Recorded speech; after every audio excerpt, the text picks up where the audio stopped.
Moving on, first up, we have our Superintendent Announcements. Good evening, trustees, staff, and Seguin ISD community. It is my pleasure to share a few updates from around the school district.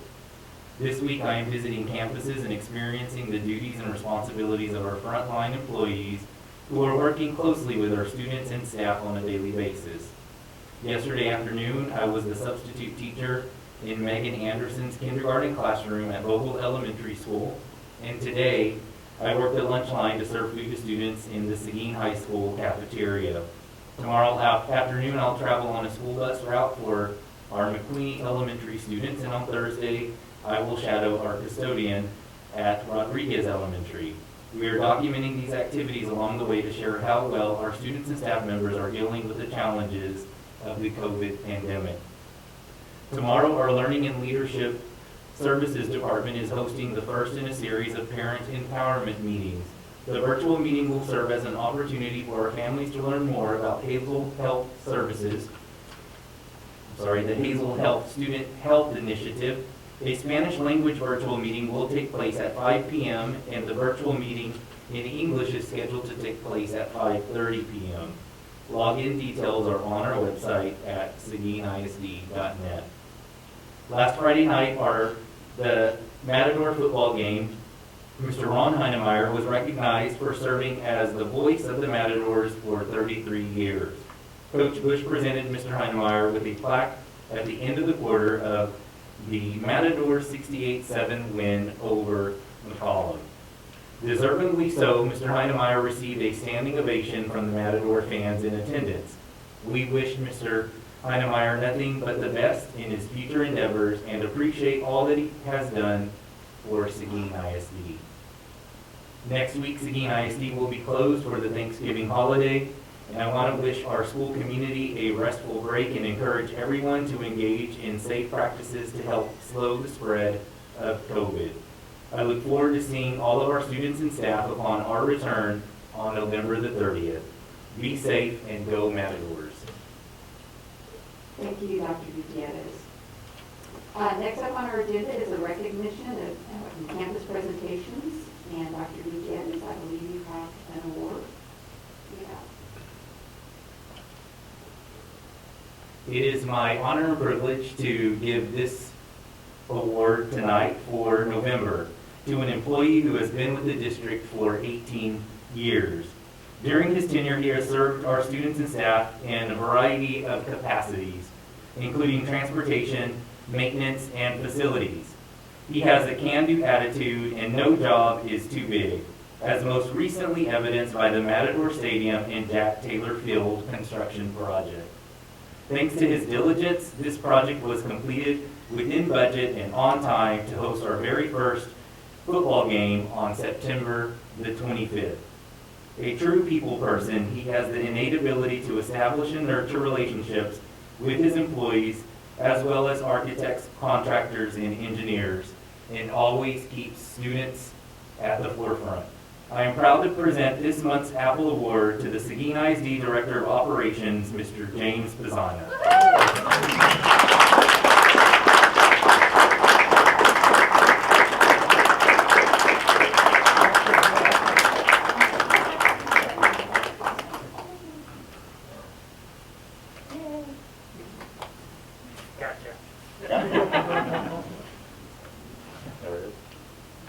Look who's here, James. Whoa! Come on up for the photo. You're in it too.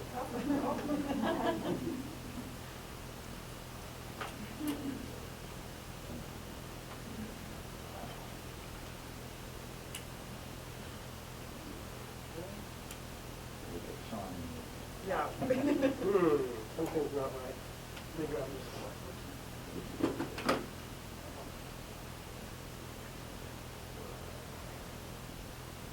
Yeah, three. 1, 2, 3. 3. And 3. Awesome. Thank you. Okay, I will sit.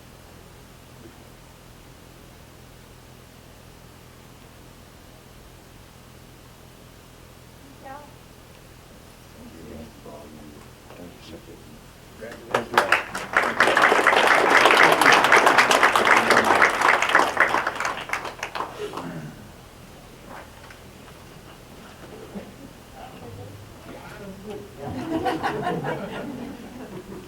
That is definitely well deserved award. And a great night to give it to him as well. So, thank you, Dr. Gutierrez. All right, next up on our agenda is audience with the board, where we designated time for audience participation at the beginning of each meeting. We did not have anyone sign up this evening, so I'm going to move on to our reports and information items. First up is our gifted and talented update. Mr. Conti.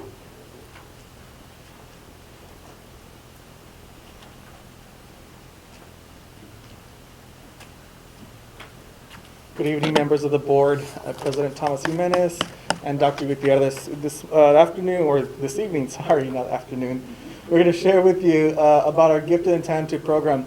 But I'm going to invite our newest, not addition, but promotion, who's going to help lead and support and supervise the Gifted and Talented program to join me for the presentation today.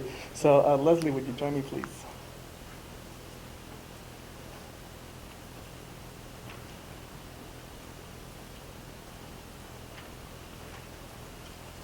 All right, so Ms. Mahaffey and I are going to co-present. So we'll take turns going through the slides, and we'll go ahead and get started.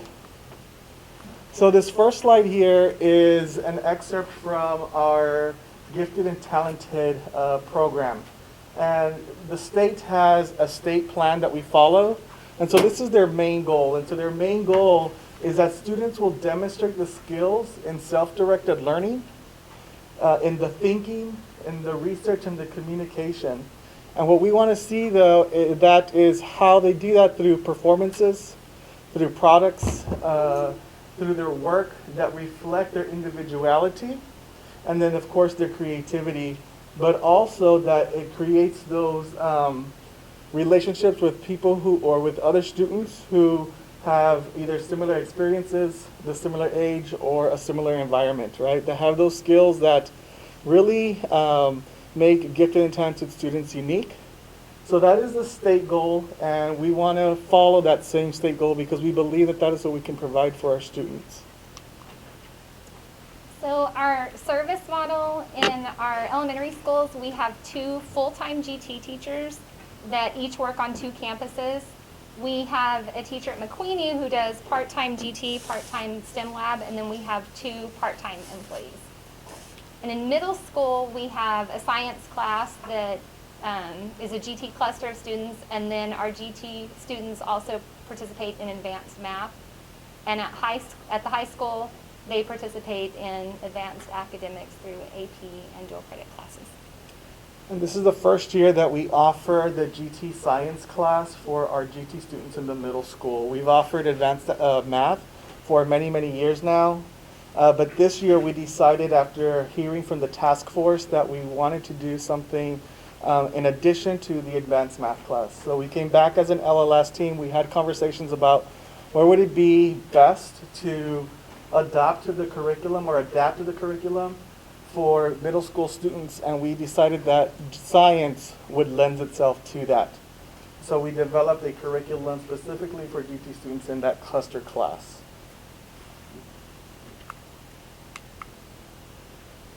So this talks a little bit about the different learning opportunities for our students. So we use the Texas Performance Standards Project. So this is a TEA created product. It has different activities, different curriculum and assessments from kinder all the way through 12th grade. And many different school districts, because it is TEA adopted, use the curriculum from here. We use it as well. So our facilitators use this to design the experiences for students. Our middle school teachers use this to design specifically for that science class some of these experiences.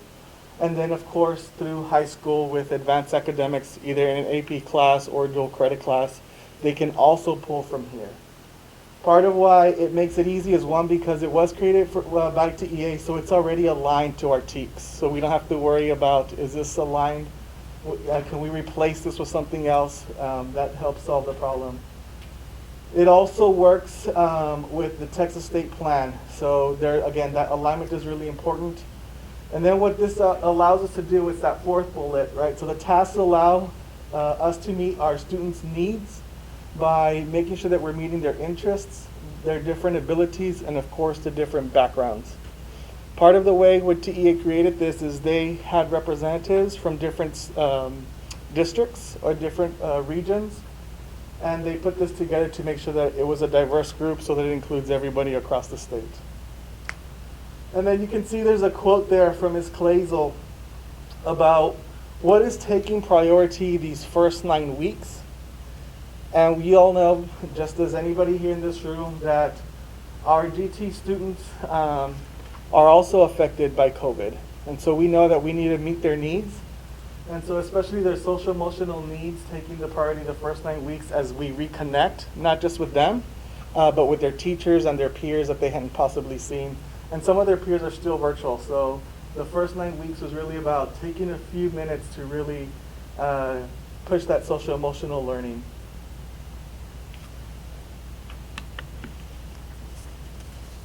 So these are a few things that our GT teachers do. They don't just pull the GT students. They also support classroom teachers in differentiating their instruction because those kids are GT all day, every day, not just during that 45-minute intervention block. And they also are participating in our grade level wide district PLCs this year. And they have also participated in some of the planning, and they've been a wonderful resource there to help our teachers understand how to better differentiate their lessons. So now we're going to get into some numbers and some of the data here. So this is from the 1920 school year. You can see we have on the first column each campus, and then the total enrollment for the campus, the GT population, and then the percentage. And you can see there are discrepancies, right? There are some that look very similar to each other. For example, Patlan and Rodriguez. But then you have Wynert that sticks out, right, with 11.6% of their population. And then you have Vogel at 3.9, so there's some outliers there. And so part of what we need to task ourselves to do is, why is this happening, right? How are students qualifying? How are students tested? Are we maximizing our testing time? Are we receiving recommendations the way we should? Are we using the best strategies to test kids? And then what are we doing after they test? What are we doing to make sure that we're receiving the best services for each of the campuses? And so we're going to share with you in the next couple of slides what we're going to do differently. So since that previous slide was just elementary, here's a little look for you at district-wide, what our GT enrollment looks like over the past few years. And that includes our junior high and high school members.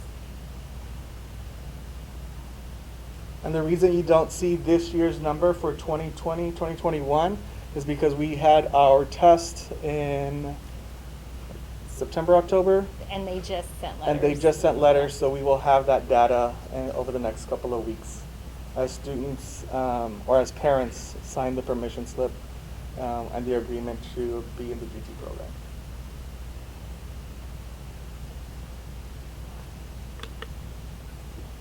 And then here, again, this is data from the 2019-2020 school year. And what we wanted to do was really just bring that conversation that was started during convocation. And just think about, does the GT enrollment mirror our student population? And you can see that there are also some big discrepancies here. So our Hispanic students are not qualifying at the same rate. Does it have to be exactly the same? Most definitely not, but that gap shouldn't be as wide. And the same thing for our white students, to the opposite though. And really, if you look at that quote at the bottom from the GT state plan, it's ensuring equity, right? So how do we ensure equity in GT education? And part of what we look at is that the population of the total district is reflected in the population of the GT services that are provided, especially over the 2 or 3 past years. And so we knew that we had to do something different then. So speaking of what we're going to do that's different, I've already begun work with the GT teachers. And one thing we're going to do, in the past, we have done our mass screening in kindergarten, but we're going to move that to second grade to give students an opportunity to just be exposed to more background knowledge, more language, just everything. The consensus is, not just with our GT teachers, but all of our regular ed teachers, that will be a better option for us. It's the year of pivot, right? 2020, we are in the middle of developing a cohesive program to meet our student need, because it changes, every 9 weeks. So our GT teachers are working hard to do that. I'm working with the GT teachers to go through all of our qualification processes and make sure that it's equitable, because we want our GT population to mirror that of our district population. We are also looking at how professional learning looks for our classroom teachers, and we have a plan to do that in a different way next year. And then I will work with Dr. Williman on a plan for assessing students at the secondary level.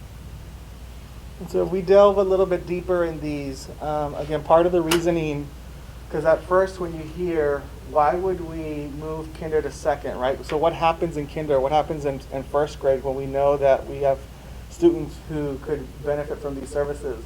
We're not saying that we're not going to test in kinder and first.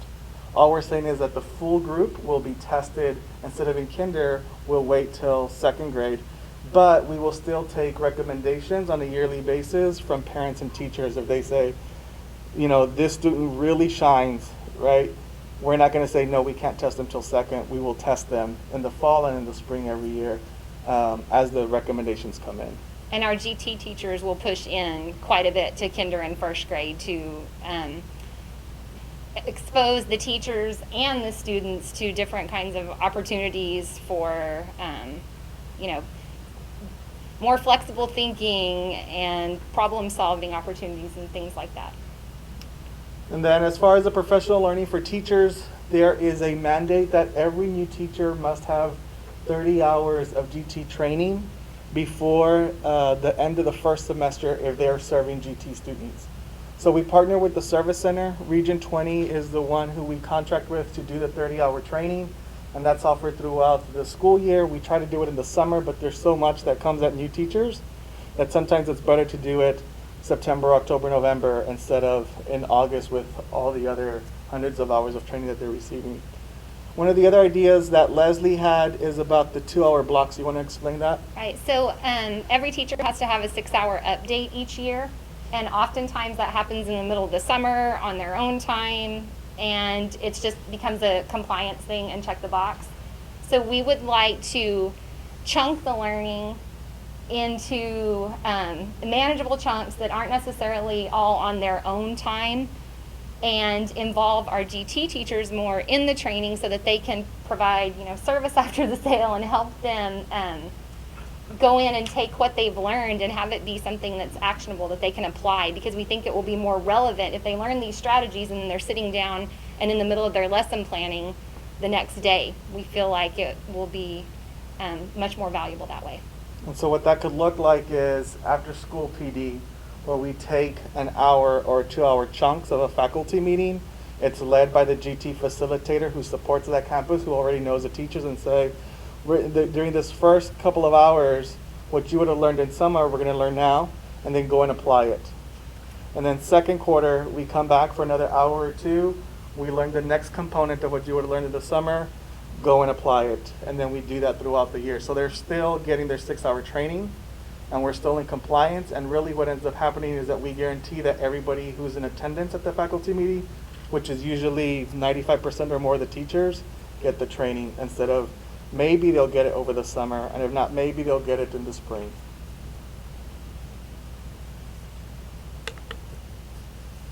Questions? I have a question. If you have a student that maybe, let's say they're kind of on the cusp of being GT, or maybe they didn't test, or I think this is a two-part question. Who assesses? Is it in third grade? Is it that they're assessed to be GT? Previously we've done it in kindergarten, in the most recent years, yes. Okay. But then, I'm sorry. That's okay. And if they test and they don't, you know the kid might be GT, but they just don't test into it, is there a way that they can be monitored to get them to that level, or are they either they are or they aren't? Kids can be Horrible tested. job explaining that question. No. Students can be tested again, because we test again based on teacher recommendation and parent request. But we also want to provide opportunities for those kids who may have been missed to have some experiences to, I sometimes think those sorts of things, GT is not always just a label. Sometimes it's somewhere we need to get a kid to, Right. and because a child has missed some experiences. So I'm working with the GT teachers on ways to do that and find those kids who maybe haven't had certain opportunities, and if they did, If there are more, and we find that we do have more students, if there's something that we need to do on our end, if we need to fund more teachers for that, I certainly want to be aware of that. well, thank And you. if we can do more, let us know. Well, we appreciate the support with that. Thank you. If you go back to the population served slide, what do those numbers look like for the students that actually take the test? Or is it something that you can start tracking? So 100% of the students in kindergarten would have taken the test. So they mirror our demographic Mhm. already. Yes. And what we're saying is, instead of doing it in kinder, we want to move it to second grade now, because in kinder, the test is not easy, right? And it's not meant to be easy, and it's not meant to be for the masses either. But there are experiences that every child should have before they take that test. And so that's why we want to move it to second grade, so that the demographic then begins to mirror closer to our own demographics. I guess that was my next question. Where would you want that to be for the mirroring of how Yep. close? So it doesn't have to be exactly, Right. but within a few points. Okay. Look at, for example, our black population, right, within a few points. Asian Right. population within a few points. And again, those are tiny, right, populations, and so that's why it's not so difficult for it not to mirror, but there shouldn't be a 30, 20-point discrepancy either. I guess we're wanting it to be equitable. Yep. Correct. So there's certain guidelines that the state that we have to follow when you do the testing? Yes, And so we can add some or? the state tells us you have to use one of these assessments. And the state says that you have to take recommendations. The state says that parents have to have the opportunity to request to test. You have to test all students. How we do it is up to us. And so what we're saying is we want to help be more equitable by doing the things that we explained. And we're going to look at our testing measures very carefully, because there are some things that fall like under leadership that might be valued in, some households, but not in others. And we want to make sure that we're sensitive to everyone's culture. Right. In some cultures, your parents, or in some households, your parents would say, don't talk, right, unless you're spoken to. And so when you test a child, or when you observe a child and that child doesn't talk, you may think, oh, he or she doesn't have leadership qualities. It's not that they don't have leadership qualities, it's that they've never been expected to. In fact, they've been told not to talk until the teacher talks to them. And by moving it to second grade, we can provide leadership opportunities, because the leadership opportunities can't be participates in student council, because not everyone can do that. Not everyone's parents can pick them up after school. Some kids have to take the bus and go home and take care of brothers and sisters. And so we need to make sure that what we judge them on, we provide the opportunity. And the hope would be that we capture more of our dual language students and get to a place to where we have to provide these services in Spanish, because we're identifying more students who are Spanish speakers.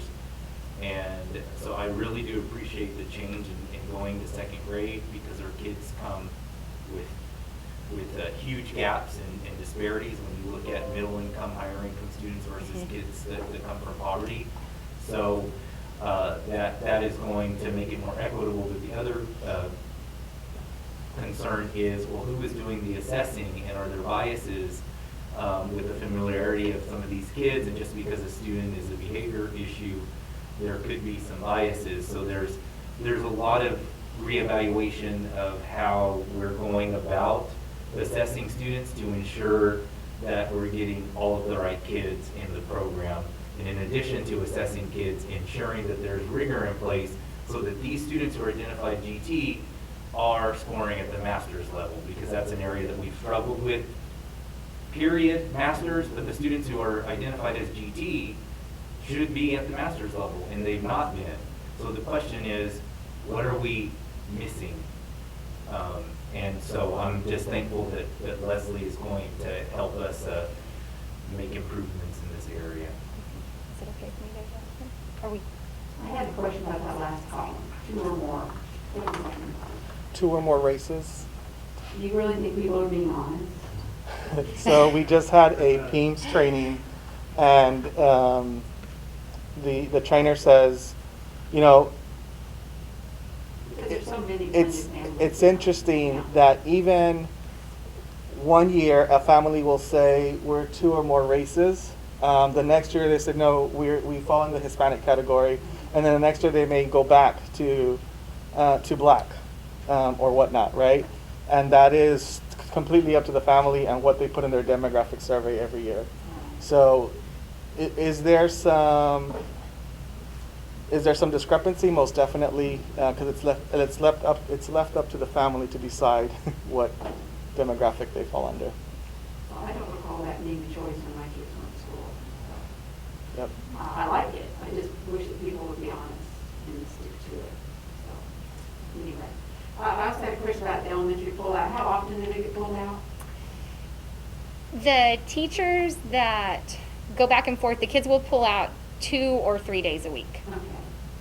And then with the science class at the middle school, is it one class at each campus? It's 1 at AJB and 1 at Barnes. And about how many students are in that class? High 20s. Yes. And all the questions I have. Anybody else? Is it okay? Well, thank you, Ms. Mahaffey, for your time. Thank you. I wasn't sure if it was my turn to speak a minute ago. I just wanted to take a moment and thank all of you for the opportunity to serve our community in this capacity. Probably most of you don't know, but I have a child who is GT and I have a child with dyslexia. So I'm super excited to be able to serve all of those kids, because I will act like they're all mine, because mine are there. But if you know me, I would do that even if they weren't there. But thank you all so much. Thank you. All right, next up on our agenda is the Bond 2019 project update. Let's see, we have our architects here.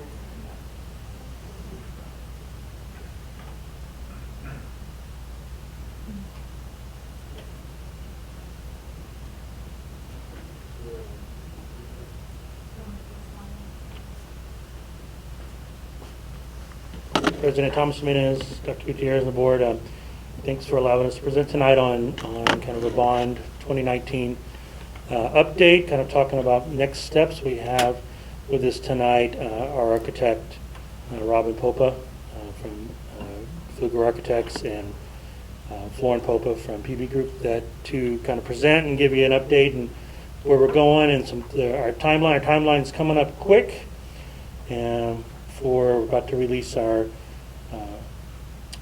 full set of plans for bid that's coming up, so things are going to go fast and furious, and we're going to be hitting the bricks here pretty soon, literally, over at AJB in Jefferson. So I'm going to introduce Robin Popa to give you an update this week of how things are going and where we're headed.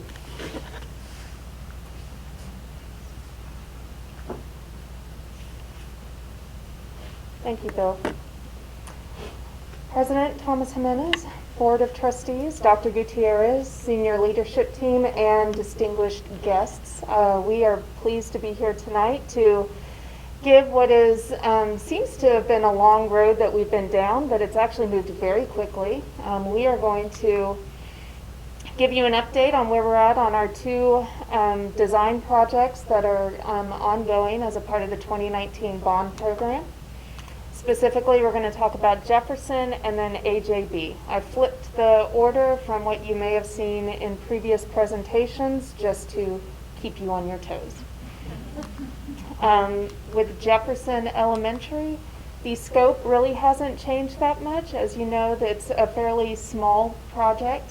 But what we really nailed down in the past couple of weeks or several months is the project construction phasing and the sequence of events of how these improvements are going to be implemented at the Jefferson campus. Just like what we've shown at some of the other projects, we don't have the luxury of vacating the school or vacating these wings, so we have to figure out how we're going to have construction activities happen at the school while keeping the students safe, while keeping the staff safe, but also keeping the contractor productive. So we're going to start in the spring of 2021 with the connector wing that will be an enclosed connection between the two existing wings. Over the summer break, the contractor is really going to blow and go and get onto the interior of the two wings and do the interior upgrades. That includes the restroom upgrades to promote accessibility and doing the new HVAC system. It's very critical that he finishes over the summer because, as we know, the students are coming back in the fall. That fall semester, he will still be, or she, will still be on site doing work, but they're going to be kept to the outside of the building for the most part. You know, maybe a couple of works done inside, but for the most part, they're going to be doing the re-roofing of those two classroom wings and finishing up the connector piece. So we are anticipating that this is about a year-long construction project, so will impact 2 academic semesters, but hopefully with weather cooperating, we will see completion over at Jefferson in time for the winter break of 2021. Are there any questions on Jefferson? I don't remember on the roofing, is it panels? One of the older wing is a ballast roof, the other one is a built-up, right? But we're going back with a built-up. We're not going back with a ballast. Correct. All right. So, on to the big one, A.J. Meister Middle School. So we remember that, you know, there were lots of problems and challenges that we identified at this campus, and we've worked very hard with district staff, with campus leadership to develop a project that tries to address most of those problems.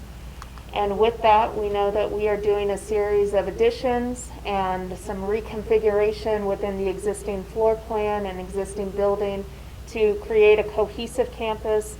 One building, all under one roof, with some natural flow, some grade level houses so that the 6th, 7th, and 8th grade can begin to have their own pride, their own sense of identity, and really kind of addressing safety and security by bringing the admin front and center, taking the space of where the old kitchen and dock used to be, and building a new cafeteria and kitchen for that campus.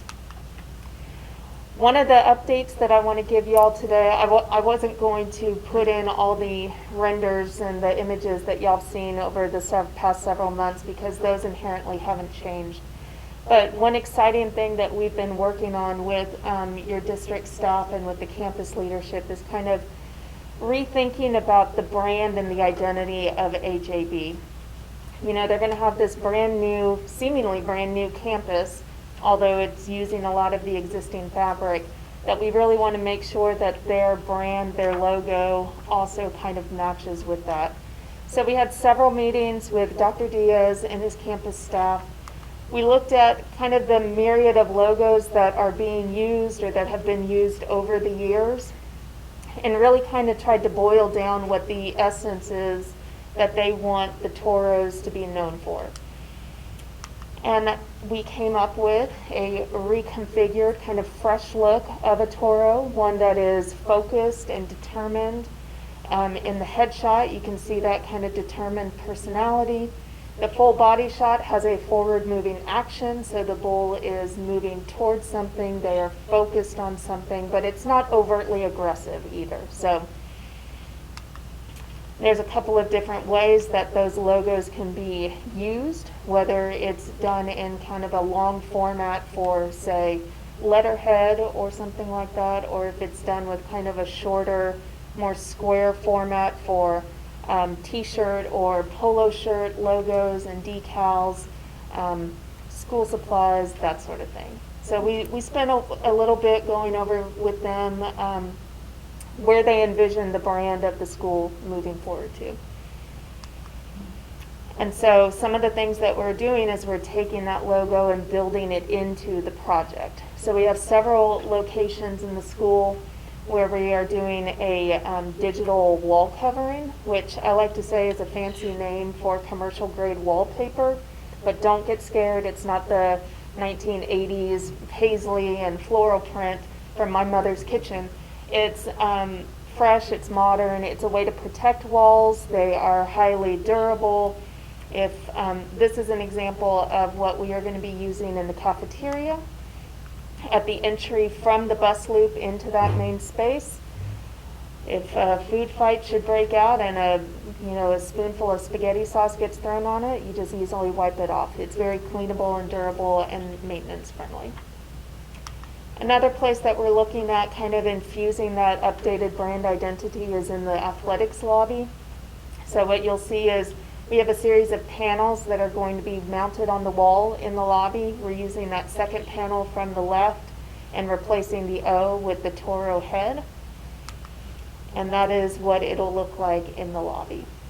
So we spent a little bit of time with the campus and with the district staff here, just kind of thinking of some, little extra special touches for this campus. They've kind of been in need of some good news, some refreshing, some brightening for a while, and we thought that this kind of a little extra effort would go a long way. The last thing I want to kind of focus on is the construction phasing. So you may have seen these diagrams before. I'm going to whiz through them pretty quickly. It's a pretty complicated phasing concept, I won't lie. We're trying to do $31 million worth of work on an active campus that, just like I mentioned with Jefferson, we can't move the kids off site.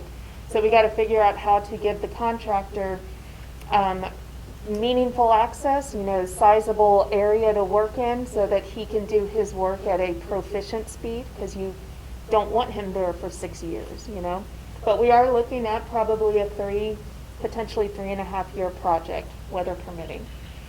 We're going to start out in the spring semester with the contractors starting on the major additions. So that's the addition of the cafeteria. It's the expansion of what is currently the front office to make the 7th grade house. And it's the small expansion around the 200 wing to make what will be the 8th grade house. There's also some site work that they'll be working on in the front, in the parking lot. What I should have mentioned is anything in the dark gold is meant to illustrate an active construction zone, like a building pad or a parking lot remodel. Anything in the light gold is a contractor access area, so they will have it fenced off. Students won't be in there, but it gives them space to store materials, get around the portables to have access and things of that nature. The first summer is going to be very important. They're going to go into the locker room and do all the renovations in those locker rooms. We're providing new finishes, addressing accessibility. They're also going to be addressing some of the improvements in the main corridor and those central restrooms in the middle. It's important that they have kind of a really good access period, because those lockers have to be open and ready for when the students come back in the fall semester. So what we'll be doing is working with the campus to see about maybe some creative scheduling for summer practices, if we can possibly utilize other sites or figure out some maybe alternatives to using those locker room facilities during the summer. When we come back for the academic year 2021-2022, the contractor will still be working on the additions at the cafeteria, 7th grade house, and 8th grade house. That next summer is when the cafeteria, 7th grade, and a portion of that 8th grade house will be completed. So we'll use the summer to kind of transition over. But that doesn't mean that the contractor gets a break. So they're going to be moving into what is currently the science wing, They're going to move into the wing that houses the current library, which will eventually be the sixth grade house. And they're going to move into the cafeteria, kitchen, kind of outdoor courtyard that they have there. And they're going to be in the fine arts wing. It's going to be a lot of activity going on that summer. But the real important point is that the contractor has to be complete with the improvements in the old science wing, which will now be the CTE and special ed wing, and done with the improvements in the fine arts wing. Improvements there is some reconfiguration of spaces, making walls go to deck, doing acoustical treatments, things of that nature. Again, the reason that's important is we don't have another home for fine arts that has to be in place and open for those students. And you may also notice that we've expanded the fine arts because we've moved special ed out of that wing. Right now, special ed is within the fine arts wing. We've moved them over into what used to be the science satellite wing. That's now CTE and special ed. But the other thing I will point out is that in this kind of temporary phase right here for the academic year 2022-2023, we're going to temporarily relocate the library. And the reason we need to do that is we greatly accelerate our construction schedule by having this tiny bit of inconvenience. We went over several scenarios with district staff and with campus staff to make sure that we had buy-in on this, and they were agreeable that if it created a little bit of hardship for an academic year, but it saved a year and a half in construction, they were on board, which I think is really great. It's a real testament to collaboration, to teamwork, and to really kind of seeing the big picture at the end of the day. So those 4 classroom wings, or 4 classrooms that you see at the top of what it was the science building, they're kind of a light blue, almost grayish color. The contractor is going to go in there and take all of those walls out, and that's going to be the temporary library home for this academic year. He's going to continue for the rest of the academic year doing the improvements in creating the new admin and library space, as well as the 6th grade house, and working on the addition for the mariachi suite. That next summer, the front office, the library, and the 6th grade house will be completed, so we'll use part of that summer as a transition period. The contractor will then go into those 4 classrooms that we were temporarily using as the library, and we'll recreate those back into 4 classrooms, but they're going to be CTE focused.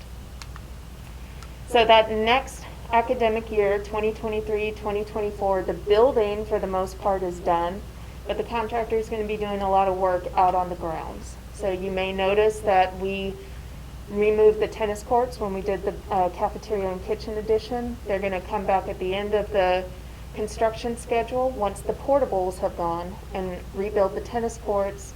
They're going to do some of the patching of the grounds, the landscape irrigation, things of that nature. So weather permitting, 3.5 years, 3 years probably for the building. So, any questions? I know that was super fast and your head's probably spinning, so if anybody wants kind of a more detailed walkthrough, I'm sure we can set something up through James and go through that. So, I don't think we have any questions. Okay, great. So the next thing I want to just kind of highlight really quickly is what are the next steps. So we've got these 2 projects that from the very beginning we determined we were going to put out on the street at the same time. One is a fairly large project, one is a relatively small project. So there's contractors that are going to be attracted to both types of projects, but you might also find that there's some contractors who are attracted to both. And because of that, you may get some economy in your bids. And so what we are proposing is that we would put the projects out together and give contractors the option to bid one, bid the other, or bid both. So step 1, what we're doing right now, City of Seguin has a unique permitting process. You have to get your site plan reviewed and approved before you can submit the actual building for plan review. So we have already submitted our site plans for both AJB and Jefferson. The other thing I'll kind of quickly point out is that the City of Seguin had a protocol where the contractor had to always submit the drawings for permit. You may recall that we had to do that with the stadium. We were fortunate with the stadium that we had a good couple of months at the beginning of the project before we needed to get in there and start demolition and turning dirt. So we had the luxury of allowing to select the contractor via competitive seal proposal and getting them to submit for permitting without negatively affecting the construction schedule.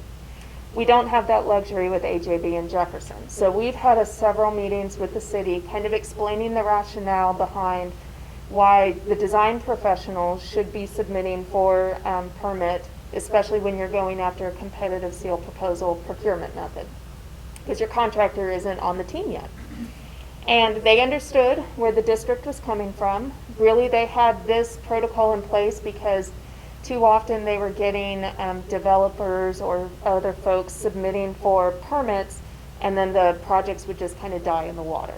We were able to demonstrate that the district is an established entity with a real desire to push these projects forward, so they were a team player in that aspect. And I really want to give them kudos for being willing to collaborate and cooperate with us on that. So our documents are going to be hitting the street a week from today, November 24th, 2020. The day afterwards, we will submit the building to the City of Seguin to begin the building permit review process. We'll be holding a pre-proposal conference on December 9th at 2 p.m. The pre-proposal conference is going to be a mandatory requirement for anybody wishing to submit a proposal. We think it's important that people come and show their face and show interest, and also listen to the details of the project, why we did things the way we did, and some of the more kind of detailed things about what you have to have in your proposal. So we require that the pre-proposal conference and the subsequent site visits are mandatory. We'll be taking a tour of Jefferson at around 3:30 p.m. We're going to hit Jefferson first because school lets out a little bit earlier. And then after Jefferson, we're going to go and tour AJB. So we will tell the contractors that the last day for pre-bid questions will be December 29th, which gives us a couple of days to issue any potential addendum for the last addendum on New Year's Eve. Our proposal deadline is January 5th of 2021, also at 2 o'clock. Tony and the staff in the business department will receive all the proposals, and at 2 o'clock we will open them, and once we've determined that they have all the main requirements completed, we will read their numbers out loud. We'll conduct evaluations and interviews the week of January 11th, and we'll be coming back to you with a recommendation of award on January 19th. So some things to note that we'll be, again, going over with the contractors. The construction budget at AJB is budgeted at $31.4 million. Construction budget at Jefferson is budgeted at $3 million. We are selecting our contractor via competitive seal proposal, so it's not necessarily lowest price, it's best qualified, but price certainly plays into it. We are giving the contractor the option to do a bundle option, so if they want to submit a proposal for both projects and offer the district a credit or a discount if they are selected for both projects, that is a line item for them to fill out on the proposal form.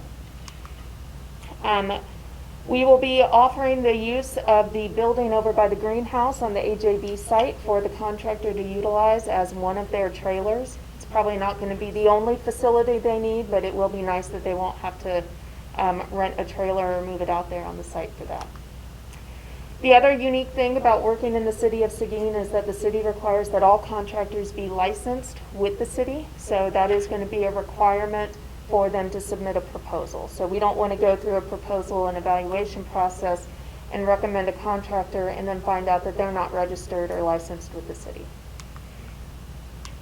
We have several alternates that we have over at AJB. I won't go and read them all out loud, but we are trying to anticipate that, numbers may fluctuate on bid day. It may be, we're really positive that the market is really great for this type of a project, but crazy things can happen, like COVID. So we have built in elements to the project that allow us to potentially add features to the project if numbers come in really favorable, but we also have items that we can reduce if numbers come in too high. And All of those deducts are not going to affect the overall functionality of the project. So I think that's really important, that we spent a lot of times with James and Bill and the staff kind of going through kind of best case scenario, worst case scenario, and we think it's important to plan that.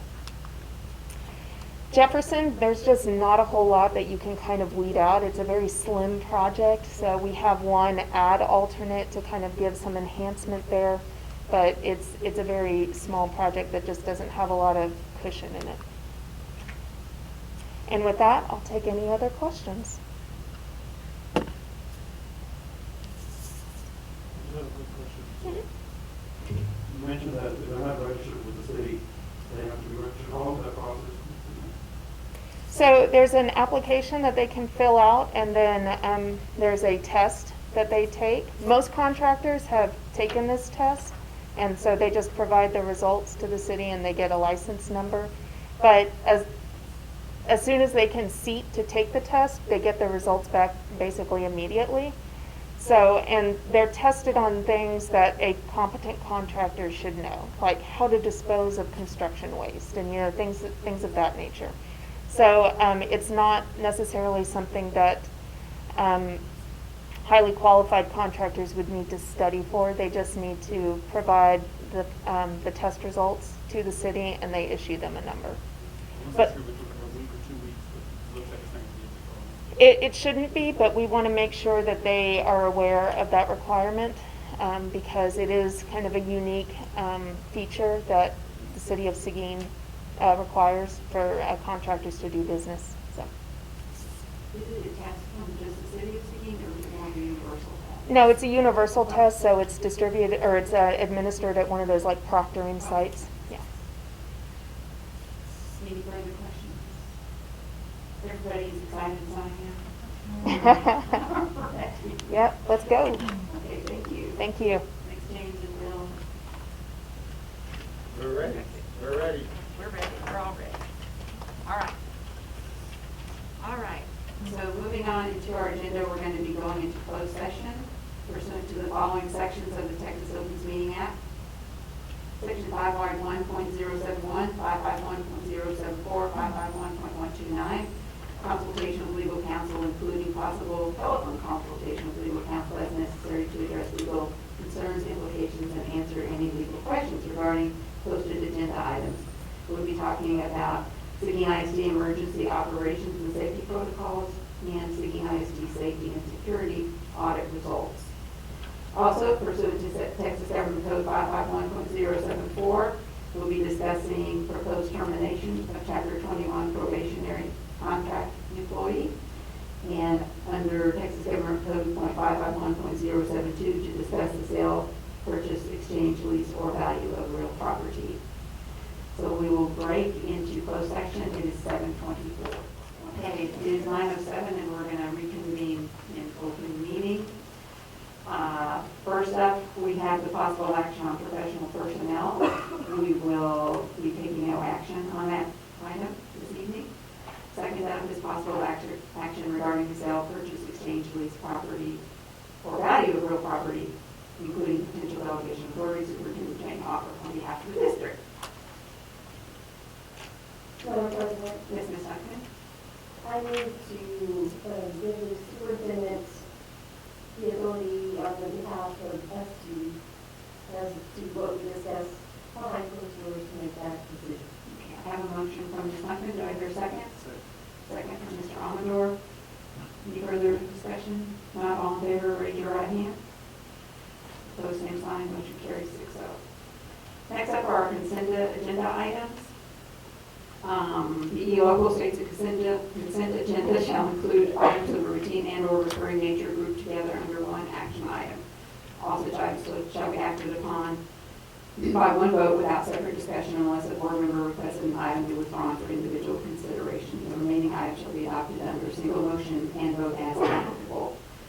First up, we have A, approval of board minutes of public hearing October 27th, 2020, the regular meeting October 27th, 2020, and the special meeting of October 29th, 2020. B is approval of tax collection reports for October 2020. C, approval of donations received October 2020. D, adoption of resolution stating the review of investment policy and designation of investment officers. E, approval of resolution approving independent sources of instruction relating to investment opportunities. F, approval of district-wide plumbing systems, maintenance, equipment, parts, and services. G, approval of district-wide facilities, maintenance, electrical, equipment, parts, and services. And H, Public Information Act requests from October 2020 through November 2020. Does anybody want to pull any of these for discussion? If not, do I hear a motion for Mr. Gatta? Has made a motion to approve. Do I hear a second? Second, Mr. Jenkins, thank you. All in favor, please raise your right hand. Opposed, same sign. Motion carries 6-0. Next up, we have our action items. First up is the appointment of directors to the Seguin Education Foundation. So what we have here is in the bylaws of the Education Foundation, it states that 2 of the trustees will serve on the committee, and it's for a period of 1 year. And they meet quarterly during the year, and the representative from the Board of Trustees will need to serve on one of the following committees, either Gold Rush or Celebration of Excellence, or Fat Tuesday, or the Grant Committee. So I would like to indicate put Ms. Linda Duncan as well as Mr. Carl Jenkins on the Seguin Education Foundation Committee. Are there any discussion about that? If not, do I hear a motion to approve? Mr. Amador, give me a motion. Second from Ms. Crittenden. All in favor, raise your right hand. Opposed, same sign. Thank you too, I appreciate that. And it's a lot of fun, Mr. Jenkins. It will be. Next up is a discussion of possible action to reorganize and select board officers. If you would get it, did you want to say anything?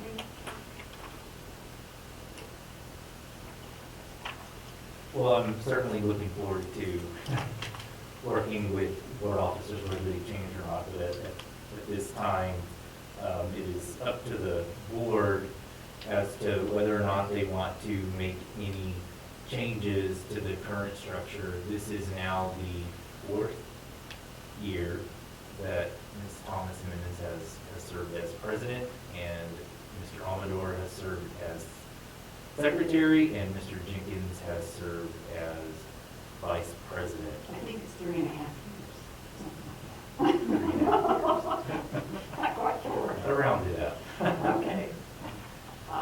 And according to Education Code, we're supposed to elect officers at the first meeting after the election, but please bear in mind that we can reorganize at any time.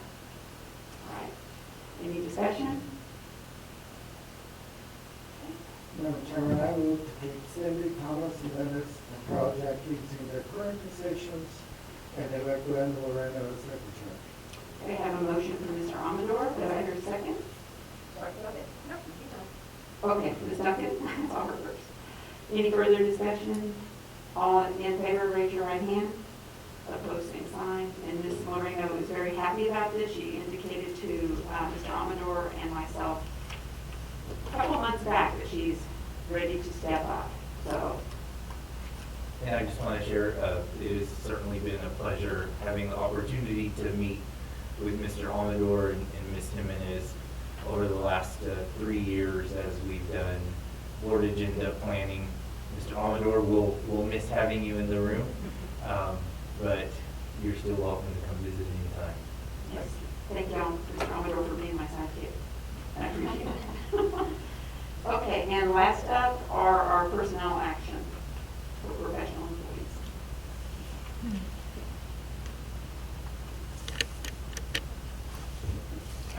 Good evening once again. I'd like to draw some special attention to Miss Audrey Parker and Jessica Taylor. They are the 2 new duos at the high school.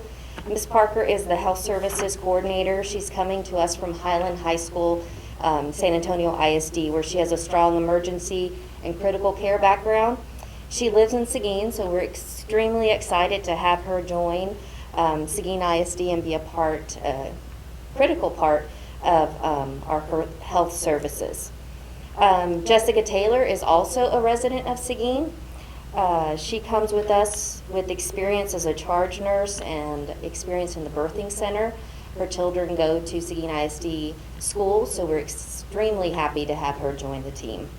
We also have Elliot Smith, who's the new electives digital citizenship teacher at AJB.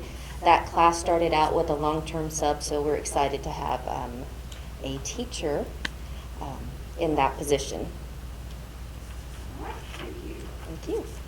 It's great that we have a couple of them that already live in Seguin. Yes, ma'am. Thank you for letting us know that. Is there any discussion? Do I hear a motion to approve? Okay, Mr. Amador. And a second. Okay, Mr. Jenkins, thank you. All in favor, raise your right hand. Opposed, same sign. Motion carries 6-0. Welcome them to the district. When will they start? They are already, They're already in, I see. they're there. There they are. Okay, thank Doing you. great things. Thank you. Are there any requests or comments from the board at this time before we adjourn? Yes, sir. I'd like to thank everybody for re-electing us in our positions, and thank you, Glenda, for stepping up. And Dan, thank you for your service for secretary. Really appreciate the faith you put in us, so thank you. I appreciate that as well, and encourage any of you who want to take board officer training to do that.